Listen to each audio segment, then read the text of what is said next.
You need to come back into pit lane and prove that you can start under your own power, and he'll be in there doing that now. As we see, looks like Todd Kelly's missed his grid spot, and obviously the vacant spot there is the Fujitsu car of Scott McLaughlin. We're awaiting a green flag now for the start of the race. So, race 3, the MSS Security V8s at Albert Park, and it's a wet one.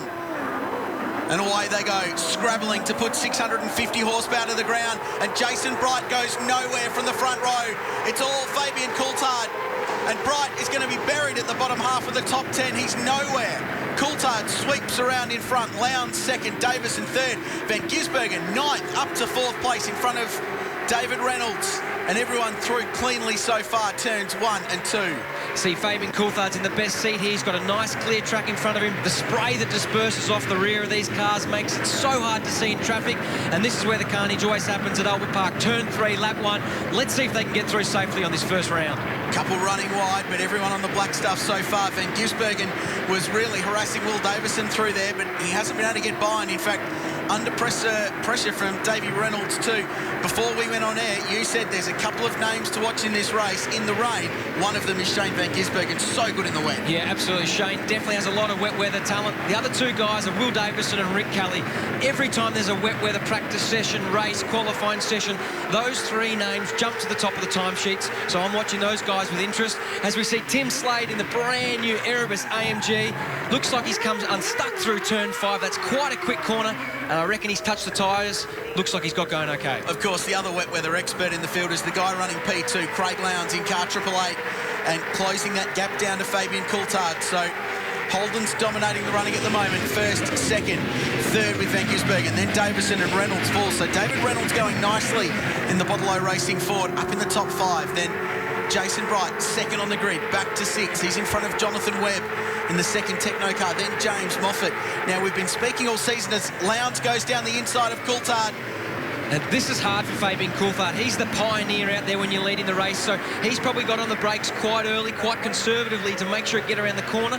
Craig Lowndes can use him as a yardstick, and look at this 2x2 on the first lap. And Shane Van Gisbergen from 9th on the grid, sideways through this last bit of the track. This is going to be a great race. And that's what we know and love. And trading paint there, Lowndes understeers off the racetrack.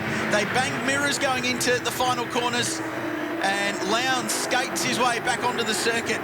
So drama's there. That locks Van Gisbergen onto the back of the Lockwood Racing Holden. So Fabian Coulthard leads lap 1, but 9th to 2nd in the opening lap of the race, and it could be first.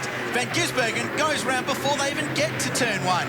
So the VIP car leads the race. Coulthard back to 2nd, and Reynolds is up to 3rd. It's always easier in that instance where Shane Van Gisbergen was following. He was able to use Fabian as a yardstick. Fabian pioneering into turn 1 for the first time at speed. He probably broke a little early, which enabled Shane to get past. We look at Garth Tander and Jamie Winkup. They're fighting it out for a few positions further back. Let's look at the replay here at the start, because Shane Van Gisbergen must have got an absolute blindness. We can see him in the yellow number 97 car. He got a reasonable start, a little bit adjusting back in the pack, but Jason Bright, big loser there. Yeah, went backwards. They all did a pretty good job getting through, and by the looks of it, everyone with their windscreen wipers working. And you could see Van Gisbergen just gripped up on the outside and made ground. A little bit of hip and shoulder there. But impressive opening lap from Van Gisbergen. Now, this is Tim Slade. So exit of turn 5 and 6, just backs the car into the tyre bundle. And this was Lowndes and Fabian Coulthard. So watch for the contact. Coulthard just loses the driver's side mirror there, but Lowndes just a little bit too hot into the corner, understeered wide, and that allowed Van Gisbergen to close right in as well. And Van Gisbergen runs off and wide at turn 3. The race leader drops it all on his own. Just keeps it out of the barriers, and Coulthard back in front. This is what I was telling you about. When you're the leader of the race, every time you get to another corner in these wet, damp conditions, the grip level changes. It's a bit like driving on speedway. You're constantly searching for the grip, and Shane Van Gisbergen has thrown it all the way down there at turn 3, and Fabian Coulthard has picked up the lead. David Reynolds, a big mover. He's up into 2nd place in that Bottle machine. Good job, Davey. I thought Reynolds was just going to drive away. Here's James Courtney down the inside of the Norton 360 Racing Nissan Ultimate. James Moffat. 2 of the 4 cars from Kelly Racing, Nissan Motorsport now running the Norton branding. The other 2, there they are, the Jack Daniels branding. The Ultimas have been going pretty well. Just their 2nd ever V8 Supercar event. And Reynolds off now from 2nd place. So this is a case of who doesn't want to lead the motor race. Coulthard back in front. And this is a perfect demonstration of how hard it is out there in these conditions.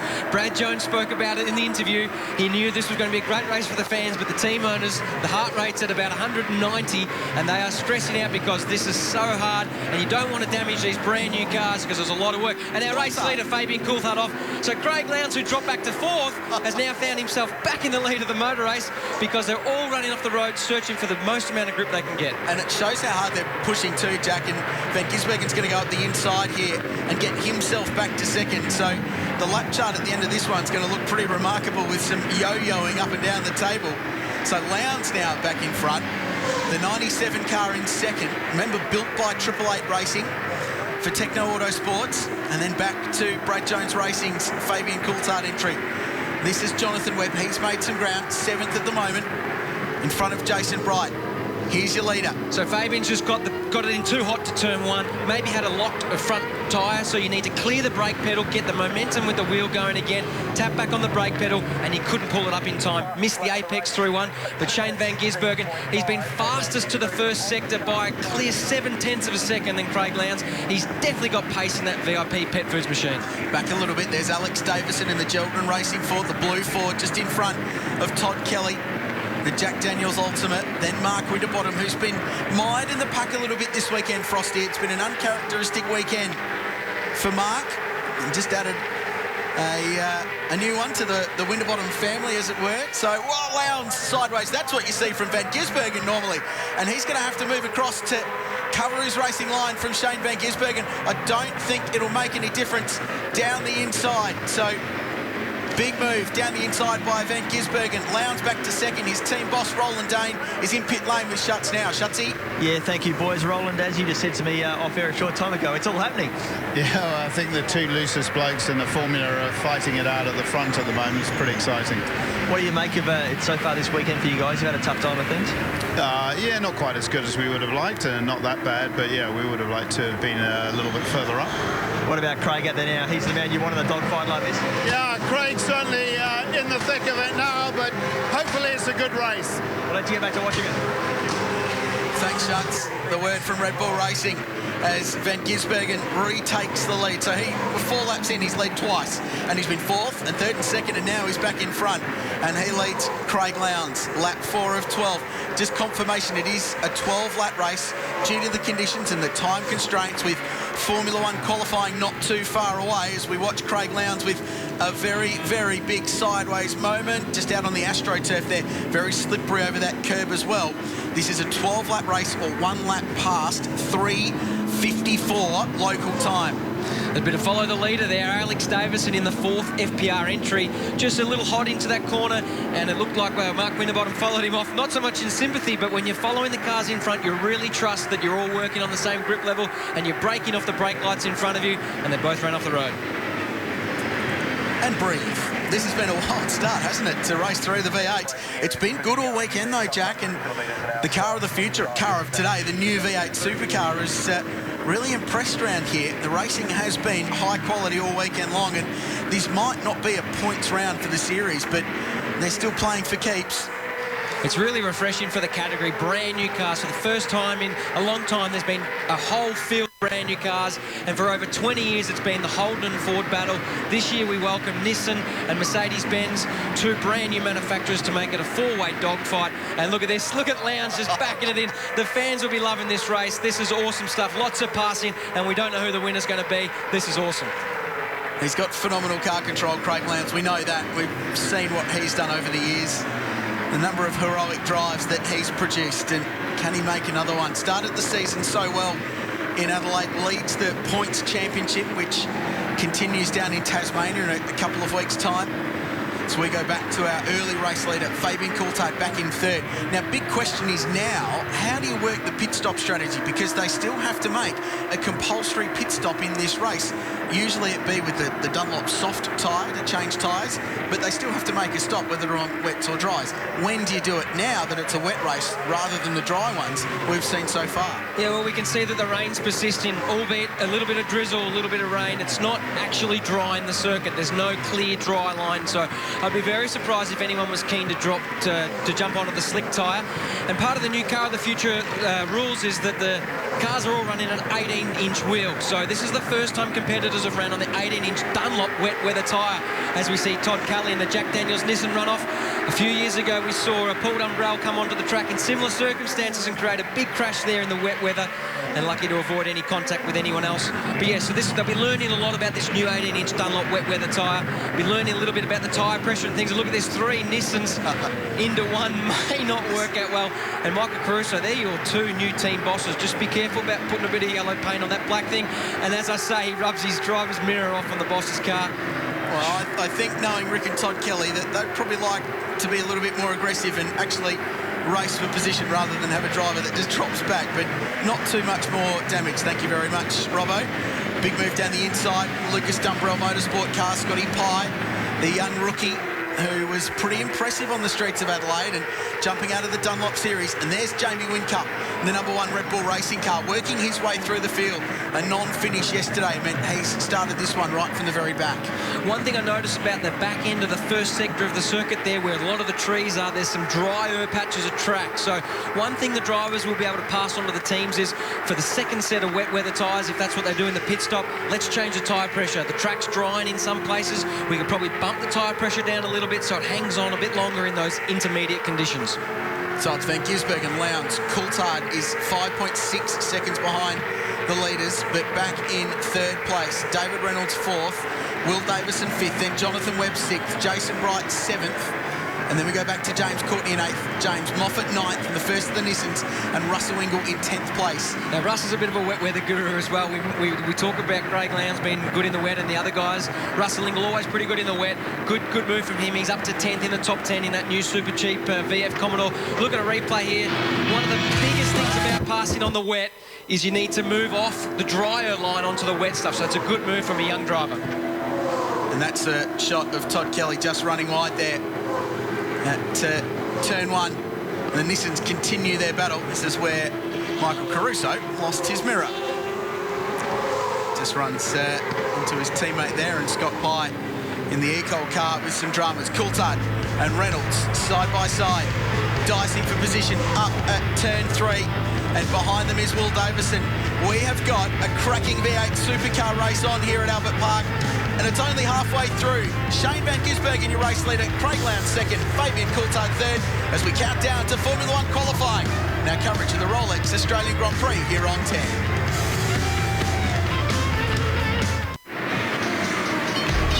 The last 3 times the V8 Supercars have raced here at the Formula 1 Rolex Australian Grand Prix, Kiwi driver Shane Van Gisbergen has finished on the podium.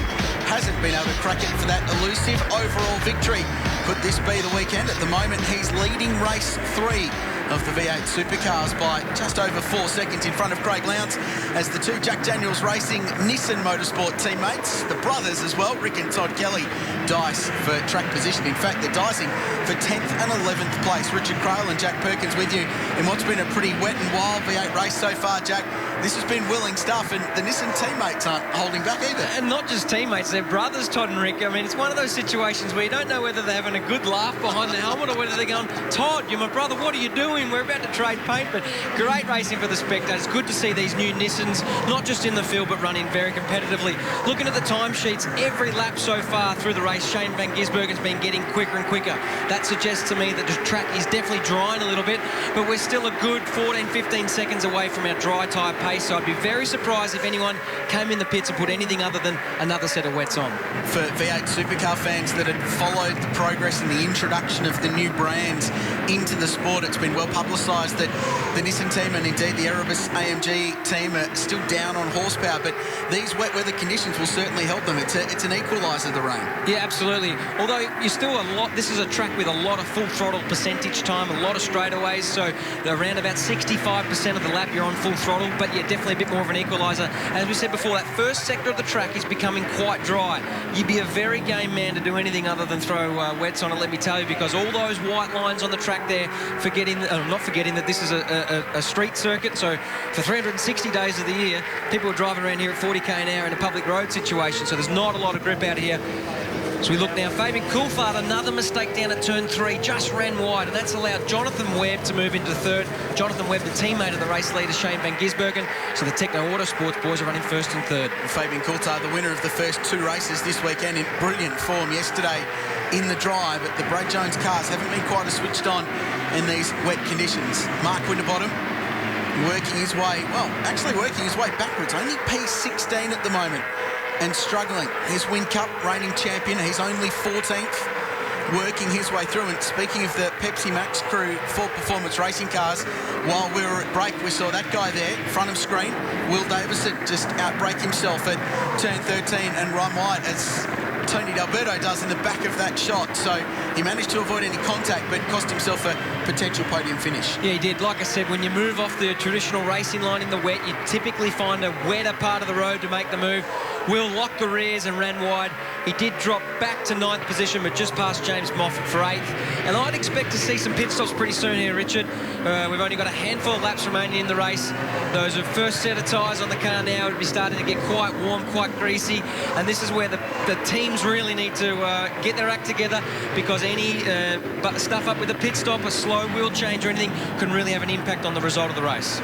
12 months ago, Shane van Gisbergen won the third of 4 races here at Albert Park. This is race 3. He's leading by 6.1 seconds over Craig Lowndes. Webb up to third. So as you said, those Techno Autosport cars, which are 888 Racing built and engineered cars, are going very, very nicely in these conditions. Fabian Coulthard in 4th place. Reynolds, the first of the Fords. He's 5th in car 55, the Botolo Racing car from Ford Performance Racing. Jason Bright, 6th, started on the front row, slow start, drop back, and recovering now. Then back to James Courtney. Courtney up inside the top 10, ran out of tyres yesterday, he was saying, and the thing was sliding around the racetrack. His teammate, Garth Tander, had an even worse day, and in fact has only completed the 1 lap in this race and is currently shown as being in pit lane for the Holden Racing team. It has not been a good weekend for HRT. No, unfortunately, the HRT boys will be disappointed with that. Had a mechanical failure on Garth's car yesterday, and they'll bounce back tomorrow without a doubt. But look at this, the 4 Nissans running line astern with the 2 Norton ones in the middle of the 2 Jack Daniels. And look at those clouds. There's a bit more weather coming around yet, Richard. This race is not over and done with. We checked the radar before the start of this race while we were preparing, and there's a big front coming over the bay, isn't there? So we reckon there's rain somewhere near the end of this, and every driver sliding their way out of that fast 11-12 complex at the back of Albert Park.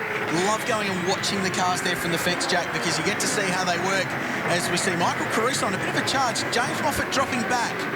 It's interesting, actually, Moffat and Rick Kelly have been dropping back a little bit, whereas Todd and Caruso in the same team cars are moving forward. So potentially those guys started with a high tyre pressure, anticipating a little bit more rain on the circuit. So I wouldn't be too surprised if we see a couple of cars fire into pit lane for a fresh set of wet tyres. You've raced these cars full time. You're a regular enduro driver, and you'll be back with Fujitsu Racing in September, October this year. What's the difference in driving style when you go from a dry track to a wet one? How do you adapt as a driver to the different conditions? It's not too dissimilar in a way. You still drive into the grip level of the tyre. One of the biggest things, obviously, is there's a lot of water between the tyre and the road, so you really need to sneak your braking markers back. You need to feel the grip, and it takes a few laps to get a bit of an idea of how much grip's available. Every track is different surfaces and different elements that really make a big difference to the way the car handles in the wet. You've also got onboard sway bar adjusters, so you can soften the suspension off the anti-roll bars and gain a little bit more mechanical grip that way. And this is the first real wet weather test for the brand new V8s as well. So far, so good. As we watch Mark Winterbottom continuing to dice with Jamie Whincup. It's a bit like the end of the V8 Supercar Championship last season. These were the 2 dominant teams of 2012, FPR and 888. And the branding different on both the cars. They're still fast, but this new era in V8 has just brought a couple of different names towards the front. Van Gisbergen continues to lead this race by a mammoth 8.9 seconds now over Craig Lowndes. So Van Gisbergen pulling away, looking for his second ever race win here on the streets of Albert Park. Both the Techno cars are in a league of their own, to be honest. If you look at the timesheets, they're both lapped in the 2-minute 12 bracket, and the next fastest competitor on the track's done a 2:13.9. So they've nearly got 2 seconds over a lap faster than the rest of the field. The Techno boys have definitely got the wet weather setup sorted out on this brand new car of the future. See now Mark Winterbottom in the middle of Scott Pye and Jamie Whincup there. Jamie Whincup in the same car as Scott Pye, built in the same 888 factory. Scott doing a great job. First year rookie in the category. In front of Jamie Whincup, a commendable effort. He's a great young guy, and he's been sort of talent spotted by Roland Dane, the boss of the Red Bull team and 888 Race Engineering for a couple of years, and raced British Formula 3. It was pretty good, had a couple of wins over there, but decided to come back.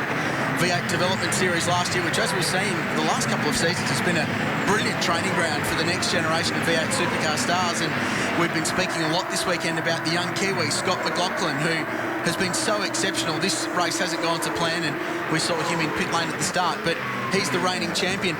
And you're pointing out they're all starting to look for the wet line now on the racetrack. These tyres starting to overheat, running on the dry surface, the wet weather tyres, starting to move across. Having said that, it has just started to rain a little bit more here at Albert Park, and that might just be the breath of fresh air they need. 2 to go. Van Gisbergen by 10 seconds even at the front of the field as we watch a great dice between the Nissans, and that's the fight for 10th, 11th, 12th and 13th place with Winterbottom behind. One important thing this weekend, obviously a non-championship round for the competitors here at the Grand Prix. It's an overall podium for the 4 races put together, and the current point system will see Fabian Coulthard leading heading into that final race if the positions remain as is, and then Jason Bright second with Craig Lowndes third, only separated by 1 point. So the battle for outright contention this weekend is definitely going to be a good one to watch tomorrow. As Winterbottom squeezes down the inside of James Moffat, who shuts the door firmly in the Norton 360 Racing Nissan. They've got Beyond Blue on the roof of their cars, a great charity organisation, Nissan Motorsport, and the Norton side of that garage supporting them this weekend. A really worthy cause. Great to see them raising awareness for a fantastic charity. Right in the thick of the action. They're certainly getting their fair share of TV time. They've got to be happy, Jack, with the way these cars have gone this weekend.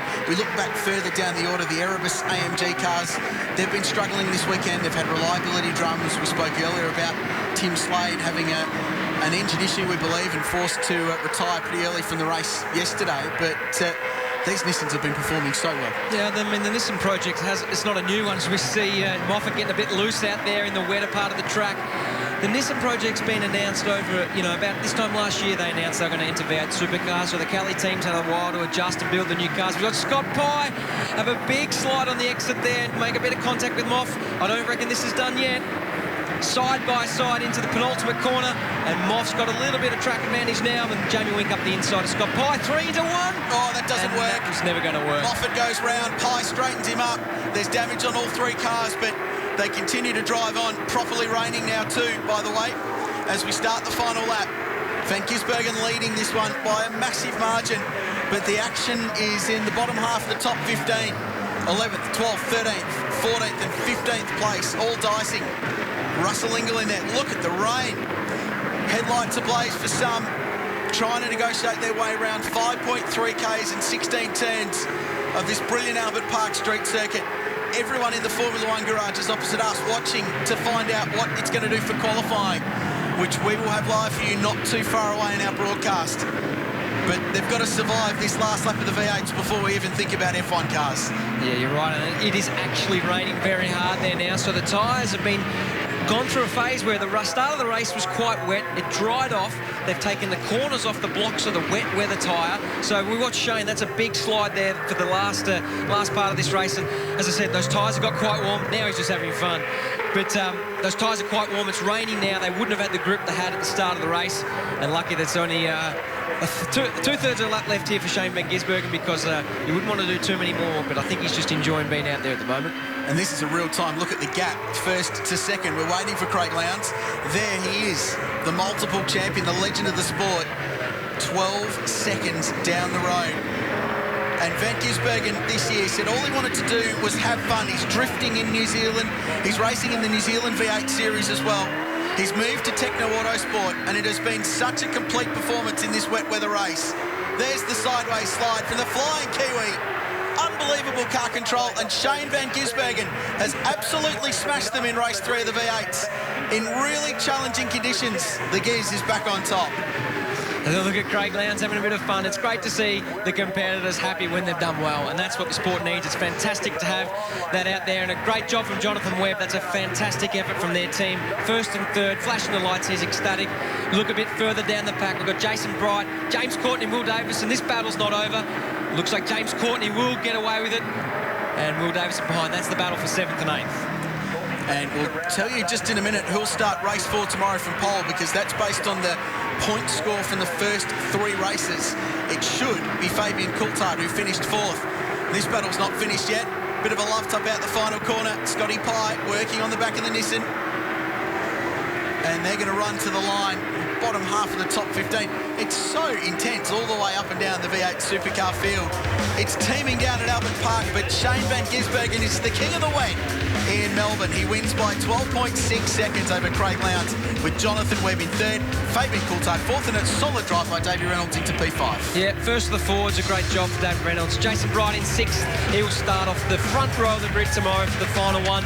And we've got James Courtney, Will Davison, Michael Caruso, and Todd Kelly rounding out the top 10 in the brand new Nissan Altima. Rick Kelly was 11th in another of the Nissans, Frosty to 12th, and Jamie Whincup 13th, Dean Fiore 14th, and Russell Engel P15. Great job from Russ in his last year of full-time driving. Alex Davison 16th, James Moffat 17th, Scotty Pye 18th, Tim Blanchard in 19th, and David Wall rounding out the top 20.